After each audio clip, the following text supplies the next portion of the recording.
এটা হচ্ছে ইনি আর এই যে মহিলাটা, এনারা দুইজন যাওয়ার পরে স্যার ওখান থেকে রুগীটাকে নেওয়ার পরে 1200 টাকা চাচ্ছিল। এই যে পাশে আছে ভুক্তভোগী, দালাল চক্রের দৌরাত্ম্য কমাতে রাজধানীর সোহরাওয়ার্দী মেডিকেল কলেজ হাসপাতালে অভিযান পরিচালনা করেছে সেনাবাহিনী, র্যাব ও পুলিশের একটি দল।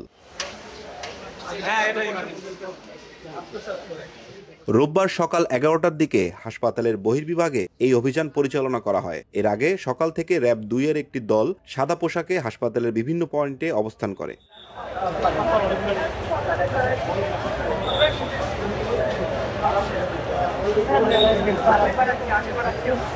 পার্শ্ববর্তী যেগুলো সরকারি ইনস্টিটিউট আছে এইগুলোতে দালাল বিরোধী যে অভিযান, সেই অভিযান আমাদের র্যাব 2 এর নেতৃত্বে, আমাদের সম্মানিত সিও স্যার আছেন, র্যাব 2 এর নেতৃত্বে আমরা এখানে অভিযান পরিচালনা করেছি এবং বেশ কয়েকজন দালাল, মহিলা দালাল সহ আমরা তাদেরকে পেয়েছি, হাতে নাতে ধরেছি। এর মধ্যে 1-2 জনকে আমাদের ছেড়ে দিতে হয়েছে। তাদের মানে টোটাল শুনানি নিয়ে আমাদের কাছে মনে হচ্ছে তারা দালাল না, কিন্তু বাকি যারা আছে তাদেরকে আমরা বিভিন্ন মেয়াদে কারাদণ্ড দিয়েছি।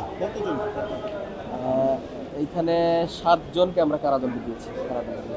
আপনারা দালাল বিরোধী অভিযান করছেন, সব দালালদেরই ধরছেন। এই দালালরা বিভিন্ন হাসপাতালে কন্ট্রাক্টের মাধ্যমে রোগী নিয়ে সেই হাসপাতালগুলোকে ধরেন আপনি যদি রাস্তার ওই পারে দেখেন, প্রাইম বলে, পিপলস বলে বিভিন্ন হাসপাতালে নিয়ে যায়, তাদের বিরুদ্ধে অভিযান পরিচালনা করবেন।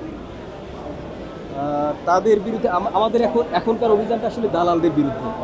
আর ওইসব হসপিটালে, প্রাইভেট ক্লিনিক যেগুলো, সেগুলোতে আমরা এখন চিন্তাভাবনা করছি অভিযান করা যায় কিনা, এটা চিন্তাভাবনা করছি।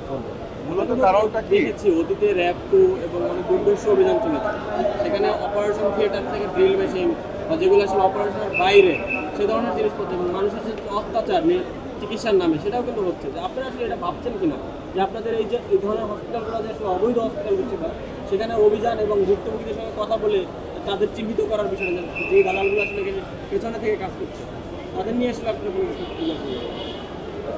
যে আসলে অবৈধ যে কোনো কিছুর বিরুদ্ধে আসলে আমাদের অবস্থান।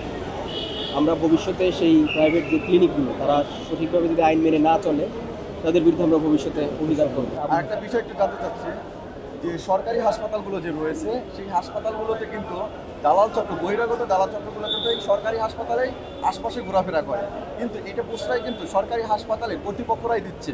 এই বিষয়ে কর্তৃপক্ষদের সাথে আপনারা কী আলাপ করেছেন এবং কী কথা বলেছেন? কর্তৃপক্ষদের কাছে আমরা সবসময় আমাদের বার্তা পৌঁছে দেই যে এই অপরাধের সাথে আপনারা আমাদেরকে সহযোগিতা করুন এবং নিজেরা এইখান থেকে বিরত থাকার চেষ্টা করুন। আমাদের বার্তা আমরা সবসময় পৌঁছে দিই তাদের কাছে।